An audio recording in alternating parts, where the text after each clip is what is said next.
Welcome back to my channel बच्चा लोग। आज के इस वीडियो में हम लोग laboratory preparation of some salts देखेंगे। पिछले वीडियोस में हम लोगों ने preparation of soluble salt, insoluble salts देख लिया।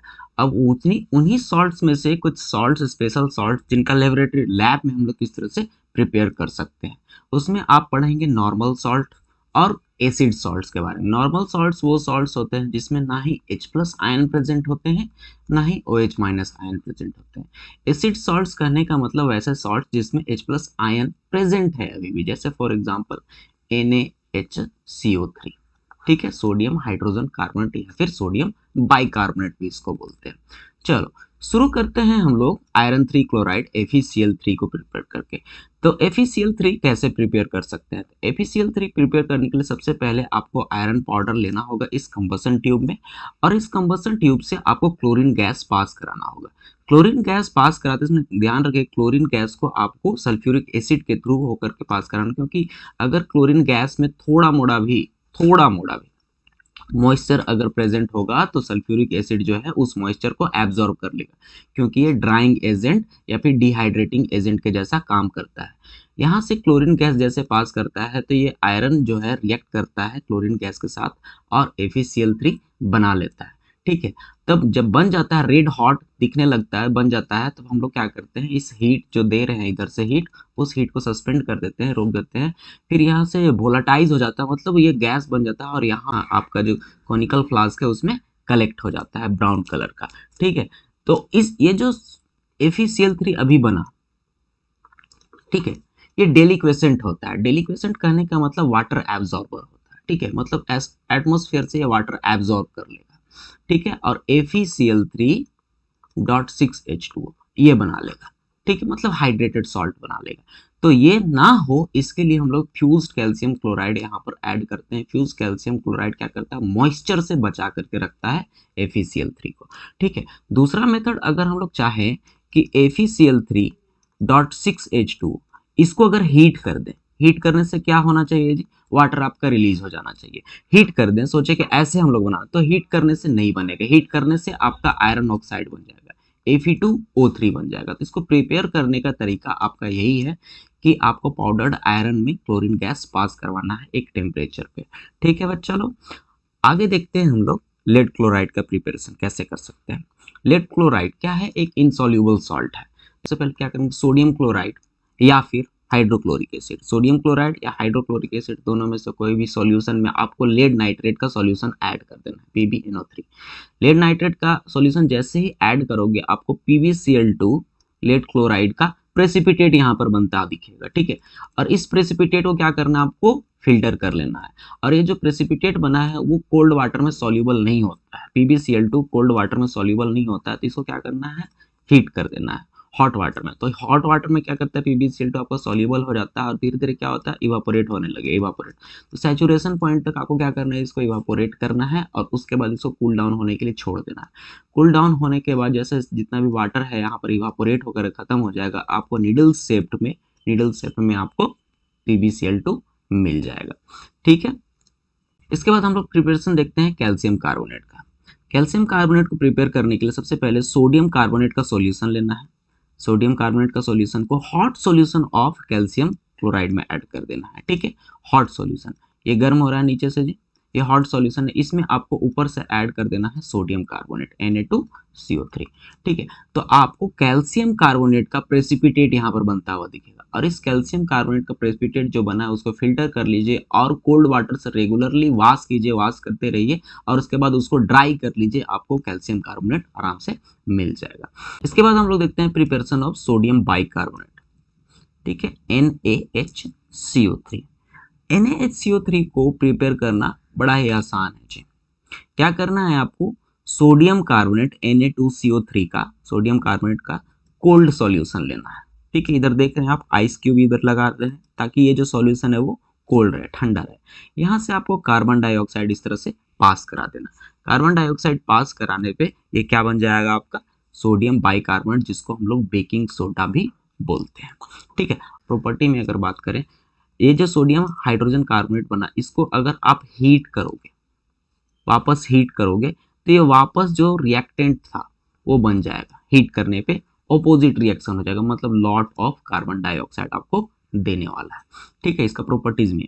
इसका यूज में अगर हम लोग बात करें तो इसका यूज हम लोग एंटी एसिड, मतलब एसिडिटी जो हो जाता है उसको क्योर करने के लिए यूज करते हैं। क्योंकि यहाँ पर हाइड्रोजन है, ये तो एसिडिक सॉल्ट है, तो हम लोग एंटी एसिड के जैसा इसको कैसे यूज कर सकते हैं। तो ये जो हाइड्रोजन कार्बन, ये जो नेगेटिव पार्ट है, जैसे ही पानी में घुलता है तो इसका हाइड्रोलिसिस हो जाता है। इसका हाइड्रोलिसिस हो जाता है तो ये क्या दे देता है आपको, OH माइनस आयन दे देता है।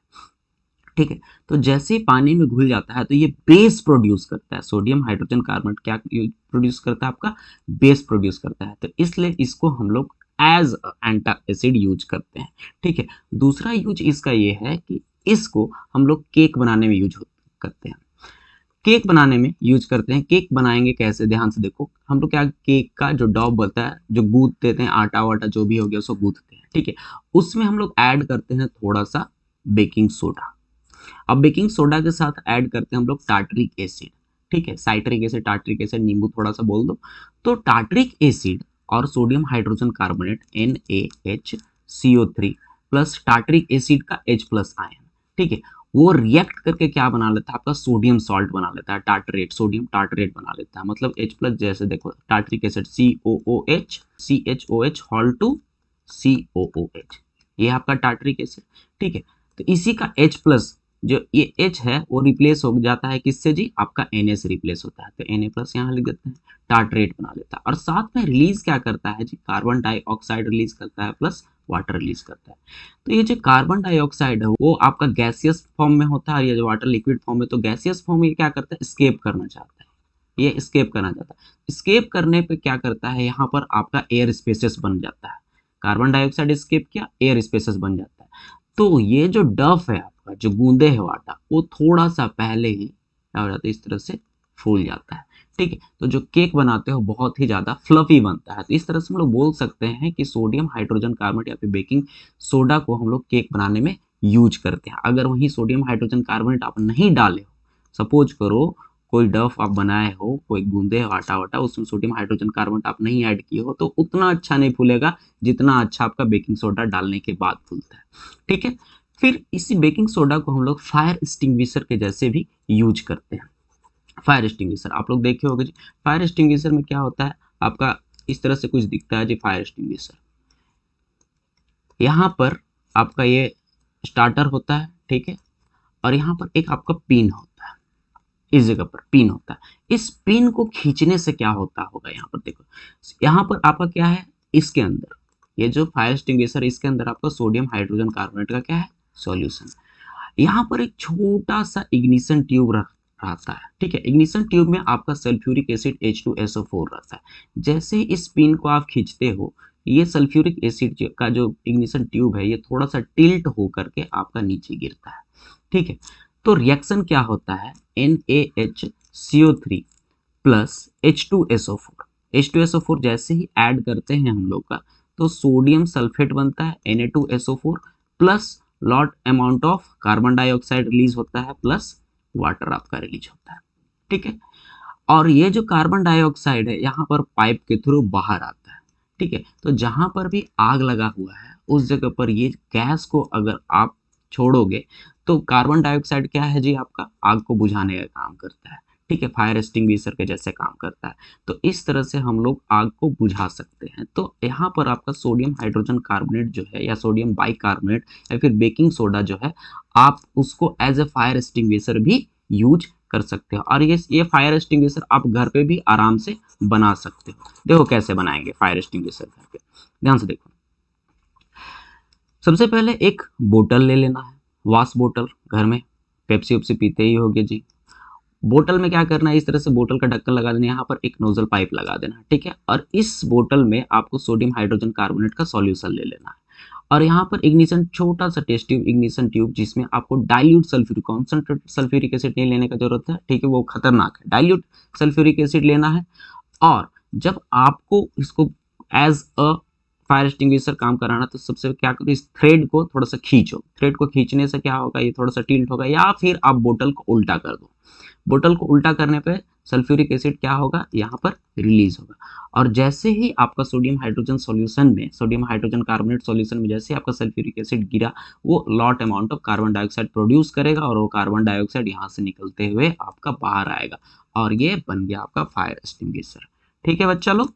इसके बाद हम लोग देखते हैं neutralization reaction. Base plus acid gives salt and water, इसी को बोलते हैं क्या हम लोग, न्यूट्रलाइजेशन रिएक्शन। ठीक है, तो यहाँ पर जो NaCl बना है इसी को क्या बोलते हैं हम लोग, कॉमन सॉल्ट बोलते हैं। NaCl जो होता है बहुत सारा चीज़ों को प्रिपेयर करने में आपका यूज होता है। जैसे इसका केमिकल प्रॉपर्टीज में अगर हम लोग देखेंगे क्या क्या बना सकते हैं, तो सोडियम हाइड्रोक्साइड इससे बन सकता है जी आपका। इसका आपको इलेक्ट्रोलिसिस करवा देना है तो सोडियम हाइड्रोक्साइड बन जाएगा। ठीक है, वॉशिंग सोडा इससे बनाया जा सकता है जी, बेकिंग सोडा भी इससे बनाया जा सकता है जी। ठीक है, तो NaCl का यूटिलाइज जो है बहुत ज़्यादा है। ठीक है, और NaCl से ही आप हाइड्रोक्लोरिक एसिड आप बना सकते हो, आप NaCl से आप क्लोरीन गैस बना सकते हो।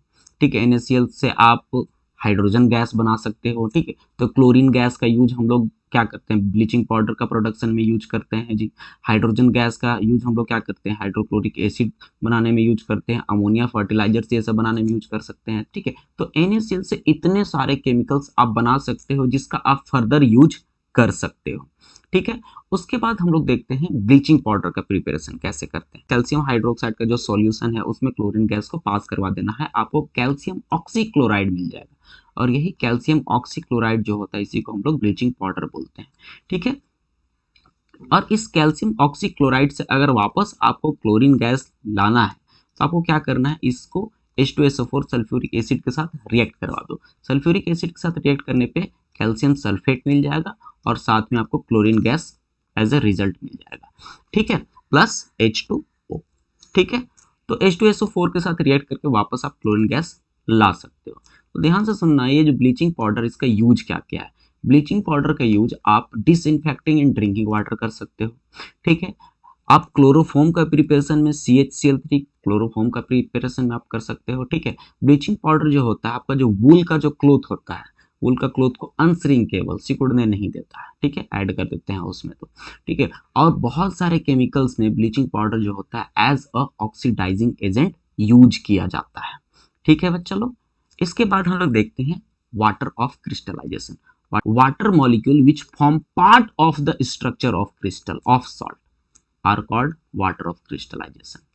मतलब ये जो क्रिस्टल है, सपोज करो ये क्रिस्टल है आपका कॉपर सल्फेट का और इसमें कुछ, इस क्रिस्टल का कुछ पार्ट जो है वाटर है। क्रिस्टल का कुछ पार्ट क्या है, वाटर है, तो इसी को बोलते हैं हम लोग वाटर ऑफ क्रिस्टलाइजेशन। अब कॉपर सल्फेट का प्रिपरेशन देखो कैसे कर सकते हैं। कॉपर सल्फेट जिसको हम लोग ब्लू विट्रॉल भी बोलते हैं क्योंकि ये ब्लू इन कलर होता है, ब्लू कलर का होता है। तो सबसे पहले हम लोग को कॉपर सल्फेट बनाना है।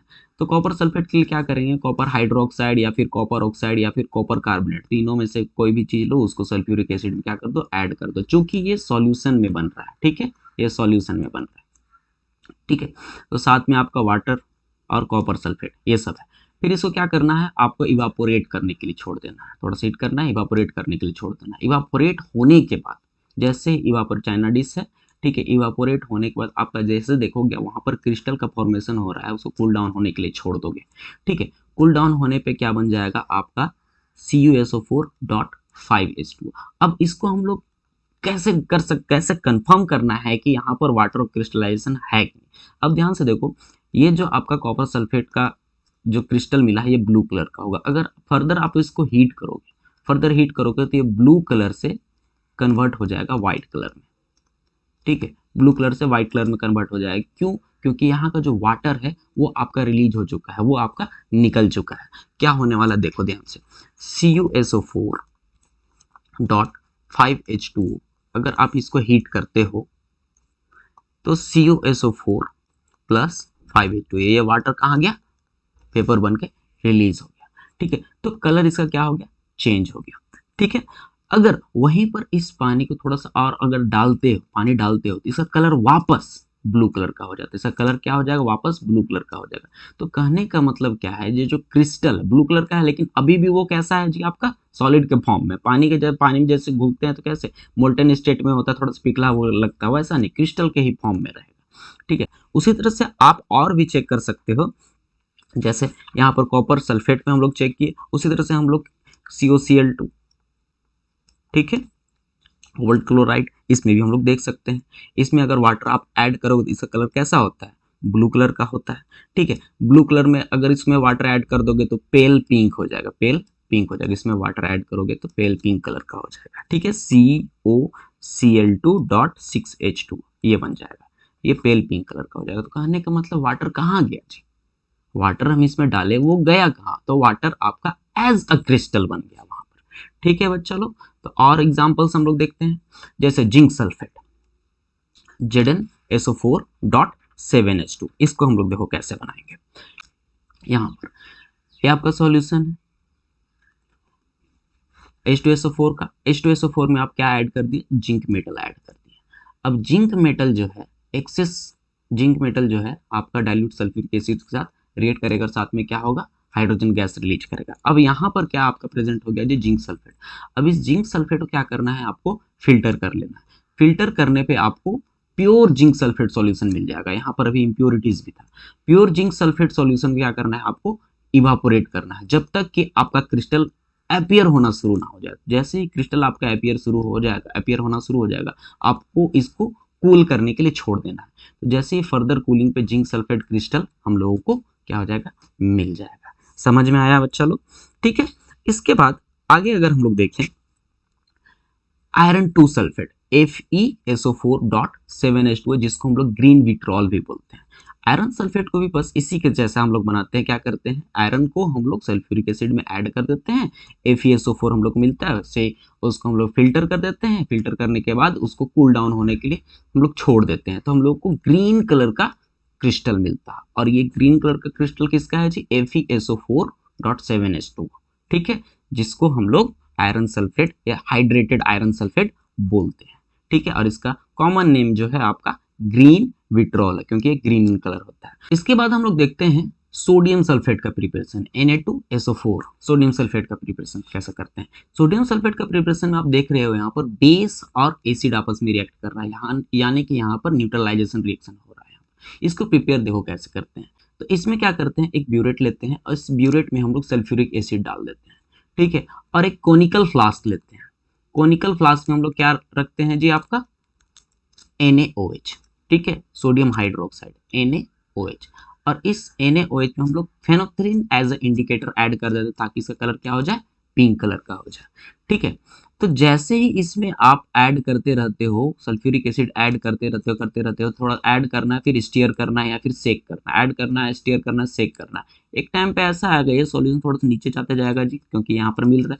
एक टाइम ऐसा आ जाएगा, इसका कलर जो है आपका डिसअपियर हो जाएगा। डिसअपियर हो गया कहने का मतलब क्या बन गया, सॉल्ट बन गया, ठीक है। तो इस तरह से हम लोग सोडियम सल्फेट बना सकते हैं, ठीक है बच्चा लोग। अगर आपको इसी से NaHSO4 सोडियम हाइड्रोजन सल्फेट अगर आपको बनाना है, सोडियम हाइड्रोजन सल्फेट, तो आपको क्या करना है, जितना आप सल्फ्यूरिक एसिड पहले के केस में ले रहे थे, उससे जस्ट क्या कर दो, डबल कर दो। मतलब 1 मॉलिक्यूल ऑफ H2SO4 ले रहे थे, अभी 2 मॉलिक्यूल ऑफ H2SO4 ले लो। तो 2 मॉलिक्यूल ऑफ H2SO4 लेने पे क्या हो जाएगा, 2NaOH plus 2H2SO4 gives 2NaHSO4 plus 2H2O, ठीक है। या फिर इसमें सब में 2 हटा दो, यानी कि जितना मॉलिक्यूल ऑफ बेस ले रहे हो उतना ही मॉलिक्यूल आप क्या ले लो, एसिड ले लो। तो आपका बन जाएगा क्या, सोडियम हाइड्रोजन सल्फेट बन जाएगा, ठीक है। यहाँ पर आपका एसिडिक सॉल्ट बन जाएगा, ठीक है बच्चा लोग। चलो आगे देखते हैं हम लोग सोडियम कार्बोनेट, जिसको हम लोग वॉशिंग सोडा के भी नाम से जानते हैं। चलो देखते हैं सोडियम कार्बोनेट वॉशिंग सोडा कैसे हम लोग प्रिपेयर करते हैं। इसमें क्या करना है, इनके सॉल्ट लेना, अमोनिया लेना, वाटर लेना और कार्बन डाइऑक्साइड, इन सबको रिएक्ट करने पे क्या बन जाता है, आपका सोडियम हाइड्रोजन कार्बोनेट। और इसी सोडियम हाइड्रोजन कार्बोनेट को फर्दर हीट करोगे तो सोडियम कार्बोनेट बनता है, ठीक है। Sodium carbonate plus CO2 plus H2O, ठीक है। और यही सोडियम कार्बोनेट Na2CO3 जो वाटर में प्रेजेंट होता है, वाटर ऑफ क्रिस्टलाइजेशन Na2CO3, यही है आपका क्या, washing soda. Sodium hydrogen carbonate ये क्या था आपका जी, बेकिंग सोडा, ठीक है। बेकिंग सोडा से भी बोल सकते हैं हम लोग, क्या बना सकते हैं हम लोग, वॉशिंग सोडा बना सकते हैं। ठीक है, ठीक है। वॉशिंग सोडा का यूज या प्रॉपर्टी अगर हम लोग देखते हैं तो वॉशिंग सोडा जो होता है ट्रांसपेरेंट क्रिस्टलाइन सॉलिड होता है। वॉशिंग सोडा क्या है आपका, ऐसा मेटल कार्बोनेट है जो कि पानी में सॉल्यूबल होता है। उन फ्यू मेटल कार्बोनेट, जैसे बहुत सारे मेटल कार्बोनेट्स आपका वाटर में सॉल्यूबल नहीं होते, सोडियम, पोटासियम और अमोनियम का जो कार्बोनेट होता है वही सॉल्यूबल होता है, तो उन्हीं में से एक सॉल्यूबल आपका कार्बोनेट है। इसको एज प्रिपरेशन ऑफ डिटर्जेंट हम लोग यूज करते हैं। ठीक है, हम लोग परमानेंट हार्डनेस ऑफ वाटर को रिमूव करने में यूज करते हैं वॉशिंग सोडा का। ठीक है, इसको हम लोग सोडियम कंपाउंड जैसे बोरैक्स बनाने में यूज करते हैं, सोडियम कार्बोनेट का। ठीक है बच्चा लोग, इसके बाद हम लोग देखते हैं कैल्शियम सल्फेट, जिसको हम लोग जिप्सम भी बोलते हैं, और इसी से बनता है क्या आपका प्लास्टर ऑफ पेरिस बनता है। जिप्सम देखो कैसे बनता है, कैल्शियम कार्बोनेट को क्या करना है आपको सल्फ्यूरिक एसिड में ऐड कर देना है, आपका बन जाएगा कैल्शियम सल्फेट। ठीक है, और ये जो कैल्शियम सल्फेट को फिर वैसे ही आप बॉयल करोगे, ठीक है, इवापोरेट करोगे, इवापोरेट करने पर जब क्रिस्टल फॉर्मेशन होना शुरू हो जाएगा, उसको कूल डाउन होने के लिए छोड़ दोगे तो आपको कैल्शियम सल्फेट का क्रिस्टल्स मिल जाएगा, और यही कैल्शियम सल्फेट का क्रिस्टल क्या कहलाता है आपका, जिप्सम कहलाता है। ठीक है, और इस कैल्शियम सल्फेट के क्रिस्टल CaSO4.2H2O, इसको अगर आप हीट करोगे, हीट करने पे क्या मिलेगा आपको, CaSO4 डॉट हाफ H2O, और क्या रिलीज होगा, 1/1/2 आपका क्या हो जाएगा, रिलीज हो जाएगा। ठीक है, तो calcium sulphate, hydrated calcium sulphate को हीट करने से आपका क्या मिलता है, plaster of Paris, plaster of Paris मिल जाता है। ठीक है बच्चा लोग, तो ये जो प्लास्टर ऑफ पेरिस, इसका नाम इसलिए पड़ा क्योंकि ये सबसे पहले ये पेरिस में बना था, इसलिए इसको प्लास्टर ऑफ पेरिस बोला जाता है। ठीक है, properties of plaster of Paris का आप क्या करते हैं तो क्या होता है, तो ये जो पाउडर है ये व्हाइट कलर का पाउडर होता है। ठीक है, व्हाइट कलर का पाउडर, इसको वड्डी कहीं पर टूट गया वहां पर लगाते हो तो कुछ देर बाद ये सूखने के बाद क्या बन जाता है आपका, पूरा ठोस बन जाता है, सूख जाता है। ठीक है, मतलब सूख जाता है कहने का मतलब आपका वापस ये बन जाता है, वाटर एब्जॉर्ब होता है, भीगा हुआ तो वाटर एब्जॉर्ब, मतलब इसमें अगर वाटर ऐड करोगे जैसे CaSO4 डॉट हाफ H2O, इसमें आप वाटर अगर ऐड करते हो, ठीक है, ये पाउडर के फॉर्म में रहता है, पाउडर के फॉर्म में वाटर ऐड करते हो, थोड़ा सा गूंदा हुआ आटा के जैसा थोड़ा सा दिखने लगता है, उसके बाद हड्डी वड्डी टूटा रहता है, उसके ऊपर क्या करते हो आप, प्लास्टर कर देते हो, इसी को, इस चीज को प्लास्टर करती है। थोड़ा देर बाद क्या हो जाता है, ये सूख जाता है, हार्ड हो जाता है, क्रिस्टल, हार्ड क्रिस्टल बन जाता है। ठीक है, तो हार्डनेस के कारण ये आपका क्या बन जाता है, फिर से जिप्सम बन जाता है। ठीक है, इसीलिए ये जो प्लास्टर ऑफ पेरिस है, इसको बोला जाता है कि इसको अवे फ्रॉम मॉइस्चर रखना है, क्योंकि मॉइस्चर के प्रेजेंस में आने पर आपका फिर से calcium sulphate, hydrated calcium sulphate आपका बन जाने वाला है।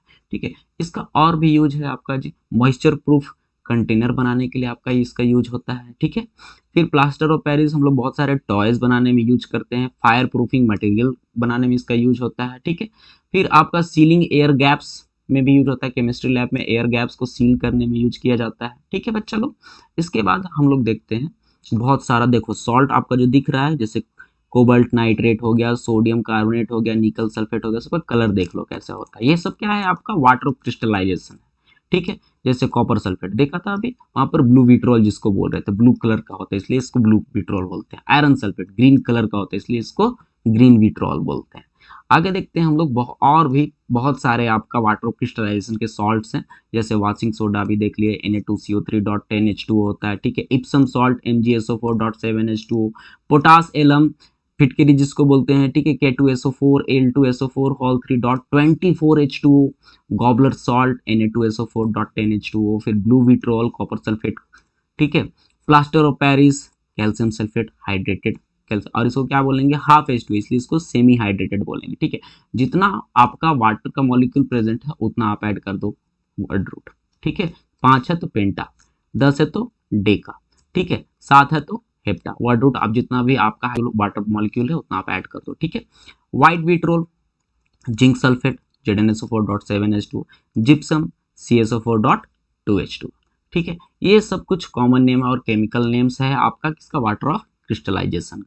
ठीक है, इसके बाद हम लोग देखते हैं जो लास्ट में बचा है आपका इफ्लोरेसेंस, हाइग्रोस्कोपिक और डेलिक्वेसेंट सब्सटेंस। अब इफ्लोरेसेंस क्या होता है, इफ्लोरेसेंस एक ऐसा प्रॉपर्टी है कुछ सब्सटेंस का जिसमें कि वो वाटर को होली या फिर पार्टली लूज करते हैं, जब क्या उसको एक्सपोज ड्राई एयर में हम लोग एक्सपोज करते हैं।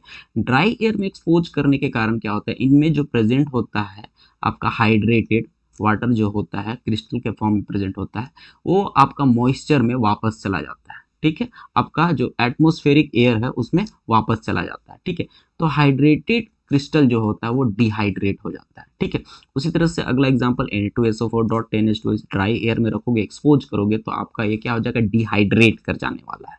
ठीक है, चलो और जैसे जैसे ध्यान से सुनना, टेम्परेचर जितना ज्यादा होगा उतना जल्दी आपका ये क्या करेगा, वाटर जो water molecule as a part of crystal वो क्रिस्टल का पार्ट से हट करके बाहर रिलीज हो जाने वाला है। ठीक है, तो इसमें हम लोग क्या देख रहे हैं, इफ्लोरेसेंस कहने का मतलब सब्सटेंस ड्राई एयर के प्रेजेंस में आपका उसके अंदर जो वाटर एज ए क्रिस्टल है, as a form of crystal है, वो क्रिस्टल आपका वाटर उसमें से आपका रिलीज हो जा रहा है। इसके बाद देखते हैं हम लोग हाइग्रोस्कोपिक सब्सटेंस। हाइग्रोस्कोपिक सब्सटेंस ऐसे सब्सटेंस होते हैं जो एटमॉस्फेयर से मॉइस्चर को एब्जॉर्ब करते हैं बिना उसमें घुले हुए। ठीक है, बिना उसमें घुले, उसमें घुलना उलना नहीं है इनको, बस मॉइस्चर को एब्जॉर्ब करना है। जैसे सिलिका जेल, बहुत सारे क्लोथ में नए नए कपड़े लोगे, ठीक है, जूता वूता लिया, उसमें देखोगे आपको सिलिका जेल मिल जाएगा। H2SO4 हम लोगों ने इस वीडियो के शुरुआती में देखा, क्लोरीन गैस जो होता है उसमें अगर थोड़ा मोड़ा भी मॉइस्चर प्रेजेंस होगा उसको क्या कर लेता है, एब्जॉर्ब कर लेता है। ठीक है, तो मॉइस्चर एब्जॉर्बर इनको बोल सकते हैं। इसके बाद देखते हैं हम लोग डेलिक्वेसेंट सब्सटेंस। डेलिक्वेसेंट सब्सटेंस क्या होता है, कुछ वाटर सोल्यूबल सब्सटेंस जो होता है जब उसको एटमॉस्फेयर में एक्सपोज करो at ordinary temperature, normal temperature पे, वो एटमॉस्फेयर से क्या कर लेगा, मॉइस्चर एब्जॉर्ब कर लेगा। ठीक है, और मॉइस्ट हो जाएगा और कुछ देर बाद वो क्या हो जाएगा, डिसॉल्व कर जाएगा। जैसे ध्यान से देखना, कभी कभी आप नमक गलती से मेज पर गिर गया, टेबल वेबल पे गिर गया, तो कुछ देर बाद वो जो नमक होता है वो क्या बन जाता है, आपका लिक्विड में बन जाता है। ठीक है, लिक्विड। तो यही होता है आपका डेली लिक्विड, वो क्या हुआ, एटमॉस्फेयर से वाटर एब्जॉर्ब कर लिया और फाइनली वो उसमें डिसॉल्व हो गया। ठीक है, तो एक्चुअली जो नमक होता है NaCl जो होता है, ये आपका डेलिक्वेसेंट सब्सटेंस नहीं है। जो कॉमर्शियल सॉल्ट होता है उसमें आपका मैग्नीशियम क्लोराइड MgCl2, ठीक है, और कैल्शियम क्लोराइड CaCl2 ये प्रेजेंट होता है, और ये दो आपका डेलिक्वेसेंट सब्सटेंस है। ठीक है, ये वाटर को एब्जॉर्ब करता है और इसके कारण जो आपका नमक है वो आपका क्या हो जाता है, थोड़ा सा डिजॉल्व, मतलब पानी के जैसा दिखने लगता है। तो एक्चुअली NaCl नहीं है आपका डेलिक्वेसेंट सब्सटेंस। NaCl में जो प्रेजेंट है आपका मैग्नीशियम क्लोराइड, कैल्शियम क्लोराइड, ये है आपका डेलिक्वेसेंट सब्सटेंस, इसके कारण वो डिसॉल्व कर जाता है। ठीक है, इसके कारण क्या होता है, वाटर एब्जॉर्ब होता है एक्चुअली, और वाटर एब्जॉर्ब होने के कारण ये भी आपका डिसॉल्व हो जाता है। चलो, इसके बाद हम लोग देखते हैं ड्राइंग एजेंट और डिहाइड्रेटिंग एजेंट। देखो ध्यान से, ड्राइंग एजेंट और डिहाइड्रेटिंग दोनों में क्या हो रहा है, आपका वाटर एब्जॉर्ब होने वाला है। ठीक है, लेकिन दोनों में अंतर क्या है वो देख लो। ड्राइंग एजेंट ऐसा एजेंट होता है जो आपका सब्सटेंस का मॉइस्चर को रिमूव करता है। ठीक है, सब्सटेंस के मॉइस्चर को रिमूव करता है। ठीक है, समझ में आया। और वहीं डिहाइड्रेटिंग एजेंट जो होता है, जो सब्सटेंस है उसमें वाटर मॉलिक्यूल को एक्सट्रैक्ट करता है। ये फिजिकल प्रोसेस है आपका, लेकिन ये आपका केमिकल प्रोसेस है। ठीक है, वाटर के मॉलिक्यूल जैसे CuSO4.5H2, ठीक है, इसमें से वाटर को एब्जॉर्ब हटा देता है। डिहाइड्रेटिंग एजेंट वाटर को हटा देगा यहां से। ठीक है, ड्राइंग एजेंट जो है, सपोज करो Cl2 गैस है, ठीक है, इसमें अगर मॉइस्चर प्रेजेंट है, इसका मॉइस्चर को एब्जॉर्ब करेगा। ठीक है, लेकिन यहाँ पर ये जो केमिकल के फॉर्म में क्रिस्टल जो है, केमिकल, अब तो केमिकल है ना, क्रिस्टल केमिकल फॉर्मूला है, उसमें से वाटर मॉलिक्यूल को रिलीज कर जाएगा, मतलब 2:1 फॉर्म में आपका हाइड्रोजन और वाटर को एक्सट्रैक्ट कर लेगा। ठीक है ना, they are use to dry gases को ड्राई करने के लिए यूज करते हैं। जैसे हम लोगों ने देखा था FeCl3 बनाने में, सल्फर डाइऑक्साइड को ड्राई करने में, हाइड्रोजन क्लोराइड को ड्राई करने में यूज करते हैं। ठीक है, और desiccator to keep substance dry, मतलब सब्सटेंस को सूखा रखने में भी ये यूज करते हैं। जो सब्सटेंस FeCl3 बना वो मॉइस्ट से रिएक्ट ना कर जाए, FeCl3.6H2O ना बन जाए। ठीक है, मतलब मॉइस्चर से रिएक्ट ना कर जाए, हाइड्रेटेड ना बन जाए, इसके लिए सूखा रखने के लिए ड्राइंग एजेंट का हम लोग यूज करते हैं। They are used to prepare substance like carbon monoxide बनाने में यूज होता है, सुगर, चारकोल, ये सब बनाने में इसका यूज करता है। ठीक है, यहाँ पर देखिए ये क्या आपका एक फिजिकल चेंज है, यहाँ पर क्या आपका एक केमिकल चेंज, आपका सब्सटेंस से वाटर मॉलिक्यूल को एक्सट्रैक्ट कर रहा है। ठीक है, इसलिए ये क्या है, केमिकल चेंज। एग्जाम्पल में आपका हो जाएगा phosphorus pentoxide, fuse calcium chloride, calcium oxide, concentrated sulphuric acid H2SO4, ठीक है, आपका सिलिका जेल, ये सब हो जाएगा, ठीक है। उसी तरह से आपका डिहाइड्रेटिंग एजेंट में आपका सल्फ्यूरिक एसिड हो जाएगा, ठीक है, ये डिहाइड एक्सट्रैक्ट कर लेगा आपका वाटर को। तो बहुत सारे रिएक्शन में देखोगे एनहाइड्रस सॉल्ट बनाना है या एनहाइड्रस कंपाउंड बनाना है, तो हम लोग वहां पर क्या ऐड करते हैं, कंसंट्रेटेड सल्फ्यूरिक एसिड ऐड करते हैं, क्योंकि कंसंट्रेटेड सल्फ्यूरिक एसिड क्या करता है, जितना भी वाटर मॉलिक्यूल उसको ऑब्जॉर्व कर लेता है, ठीक है, और डिहाइड्रेट कर लेता है। तो एनहाइड्रस कंपाउंड बनाना है तो आपको डिहाइड्रेटिंग एजेंट ऐड करना होगा। डिहाइड्रेटिंग एजेंट क्या है आपका, सल्फ्यूरिक एसिड, ठीक है बच्चा लोग। तो आज की इस वीडियो में हम लोग इतना ही रखते हैं। तो इस तरह से ये चैप्टर भी खत्म हो गया है। नेक्स्ट वीडियो में मिलते हैं, तब तक के लिए जुड़े रहें। Have a nice day. Thank you like the video, thank you for watching, have a nice day बच्चा लोग, थैंक यू।